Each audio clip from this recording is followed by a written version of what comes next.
பாலியல் குற்றங்களில் ஈடுபடும் ஆசிரியர்களின் கல்வி தகுதி ரத்து செய்யப்படும் என்று பள்ளிக்கல்வித்துறை அமைச்சர் அன்பில் மகேஷ் அதிரடி உத்தரவு பிறப்பித்துள்ளார்.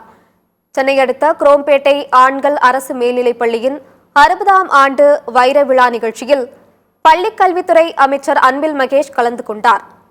பின்னர் விளையாட்டுப் போட்டிகளில் பங்கேற்று வெற்றி பெற்ற மாணவர்களுக்கு பரிசுகளை வழங்கினார். இதனைத் தொடர்ந்து செய்தியாளர்களிடம் பேசிய அவர், அரசு பள்ளியில் மாணவி பாலியல் வன்கொடுமை செய்யப்பட்ட சம்பவம் வன்மையாக கண்டிக்கத்தக்கது என்றும், இந்த சம்பவத்தின் உண்மை தன்மைகளை விசாரணை செய்து அதில் உண்மை இருக்கும் பட்சத்தில் அவர்களுக்கு கடுமையான தண்டனைகள் வழங்கப்படும் என்று உறுதிபட கூறினார். மேலும் அவர்களின் கல்வி தகுதியும் ரத்து செய்யப்படும் என்றும் தெரிவித்தார்.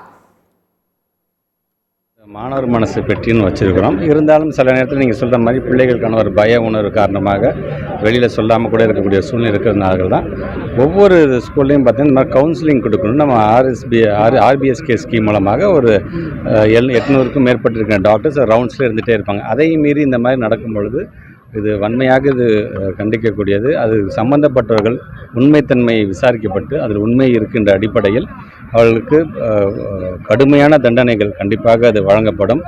டிஸ்மிஸ் பண்ணுறது, கடுமையான தண்டனை வழங்குறது ஒரு பக்கம் இருந்தது என்று சொன்னாலும், அதையும் தாண்டி அவங்களோட எஜுகேஷன் குவாலிஃபிகேஷன் எதுவோ அதை உடனடியாக அதை கேன்சல் பண்ணணும். இனிமேட்டு அவங்க வேறு எந்த இதுக்கும் அவர் போயிடாதக்கூடாத அளவிற்கு ஒரு இரும்பு கரம் கொண்டு அது கண்டிப்பாக அது ஒடுக்கப்படும் என்பதை நான் தெரிவிச்சுக்கிறேன்.